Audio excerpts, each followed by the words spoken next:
ತೀರ್ಥಹಳ್ಳಿಯಲ್ಲಿ network marketing ಸದ್ದು, ಅಧಿಕಾರಿಗಳ ಕಣ್ಗಾವಲು ಎಲ್ಲಿದೆ? ಉದ್ಯೋಗದ ಆಮಿಷ, ಹಣದ ವಸೂಲಿ.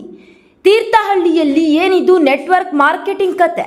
ತೀರ್ಥಹಳ್ಳಿ ಪಟ್ಟಣದ ಹೃದಯ ಭಾಗದಲ್ಲಿ ಕಾರ್ಯನಿರ್ವಹಿಸುತ್ತಿರುವ ಖಾಸಗಿ ಸಂಸ್ಥೆಯೊಂದರ ನೆಟ್ವರ್ಕ್ ಮಾರ್ಕೆಟಿಂಗ್ ಚಟುವಟಿಕೆಗಳು ಇದೀಗ ಸಾರ್ವಜನಿಕ ವಲಯದಲ್ಲಿ ತೀವ್ರ ಚರ್ಚೆಗೆ ಗ್ರಾಸವಾಗಿದೆ.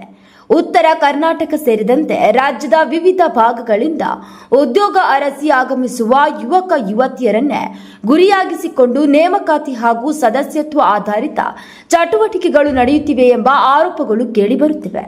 ಸ್ಥಳೀಯರ ಪ್ರಕಾರ ಕಟ್ಟಡದ ನಿರ್ಮಾಣ ಕಾಮಗಾರಿ ಸಂಪೂರ್ಣ ಮುಗಿಯುವ ಮುನ್ನವೇ ಕಚೇರಿಯನ್ನ ಆರಂಭಿಸಲಾಗಿದ್ದು, ಸುರಕ್ಷತಾ ಮಾನದಂಡಗಳ ಪಾಲನೆ ಹಾಗೂ ಅಗತ್ಯ ಅನುಮತಿಗಳ ಕುರಿತು ಪ್ರಶ್ನೆಗಳು ಉದ್ಭವಿಸಿವೆ. ಅಲ್ಲದೆ ಕಚೇರಿಯಲ್ಲಿ ಸಮರ್ಪಕವಾದ ಸಿಸಿಟಿವಿ ಹಾಗೂ ಸುರಕ್ಷತಾ ವ್ಯವಸ್ಥೆಗಳ ಕೊರತೆಯು ಸಾರ್ವಜನಿಕರ ಆತಂಕಕ್ಕೆ ಕಾರಣವಾಗಿದೆ. ಉದ್ಯೋಗದ ಭರವಸೆಯೊಂದಿಗೆ ಯುವಕರನ್ನ ಸಂಪರ್ಕಿಸಿ ಬಳಿಕ ತರಬೇತಿ, ವಸತಿ ಅಥವಾ ಉತ್ಪನ್ನ ಖರೀದಿ ಹೆಸರಿನಲ್ಲಿ ಹಣವನ್ನ ಪಾವತಿಸುವಂತೆ ಸೂಚಿಸಲಾಗುತ್ತಿದೆ ಎನ್ನುವ ಆರೋಪಗಳು ಹಲವು ಕಡೆಗಳಿಂದ ಕೇಳಿಬಂದಿದೆ. ಅಭ್ಯರ್ಥಿಗಳಿಂದ ಸಾವಿರಾರು ರೂಪಾಯಿ ಸಂಗ್ರಹಿಸಿ ಹೊಸ ಸದಸ್ಯರನ್ನ ಸೇರ್ಪಡೆಗೊಳಿಸುವ ಮೂಲಕ ಆದಾಯ ಗಳಿಸಬಹುದು ಎಂಬ ಮಾದರಿಯನ್ನ ಪರಿಚಯಿಸಲಾಗುತ್ತಿದೆ ಎನ್ನಲಾಗಿದೆ. ಸಾಮಾಜಿಕ ಜಾಲತಾಣಗಳು ಹಾಗೂ ವಿವಿಧ ಸಾರ್ವಜನಿಕ ವೇದಿಕೆಗಳಲ್ಲಿ ಇಂತಹ ನೆಟ್ವರ್ಕ್ ಮಾರ್ಕೆಟಿಂಗ್ ಚಟುವಟಿಕೆಗಳ ಬಗ್ಗೆ ಈಗಾಗಲೇ ಚರ್ಚೆಗಳು ನಡೆಯುತ್ತಿವೆ. ಕೆಲವು ಗ್ರಾಹಕ ವೇದಿಕೆಗಳಲ್ಲಿಯೂ ಇಂತಹ ವ್ಯವಸ್ಥೆಗಳ ಕಾರ್ಯವೈಖರಿಯ ಕುರಿತು ನಕಾರಾತ್ಮಕ ಪ್ರತಿಕ್ರಿಯೆಗಳು ವ್ಯಕ್ತವಾಗಿರುವುದಾಗಿ ಹೇಳಲಾಗುತ್ತಿದೆ.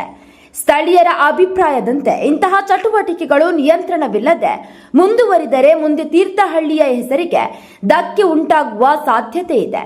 ಸಂಬಂಧಪಟ್ಟ ಇಲಾಖೆಗಳು ಈ ಕುರಿತು ಸಮಗ್ರ ಪರಿಶೀಲನೆಯನ್ನ ನಡೆಸಿ ವಾಸ್ತವಾಂಶವನ್ನ ಸಾರ್ವಜನಿಕರ ಮುಂದಿಡಬೇಕು ಎಂದು ಒತ್ತಾಯಿಸಲಾಗಿದೆ. ಇಂತಹ ಸಂಸ್ಥೆಗಳ ಚಟುವಟಿಕೆಗಳಿಂದ ಮುಂದೆ ತೀರ್ಥಹಳ್ಳಿಯ ಹೆಸರಿಗೆ ಧಕ್ಕೆ ಉಂಟಾಗುವ ಸಾಧ್ಯತೆ ಇದೆ. ಸಂಬಂಧಪಟ್ಟ ಇಲಾಖೆಗಳು ಪರಿಶೀಲನೆಯನ್ನ ನಡೆಸಬೇಕು ಎಂಬುದು ಕೆಲವು ಸ್ಥಳೀಯರ ಒತ್ತಾಯವಾಗಿದೆ.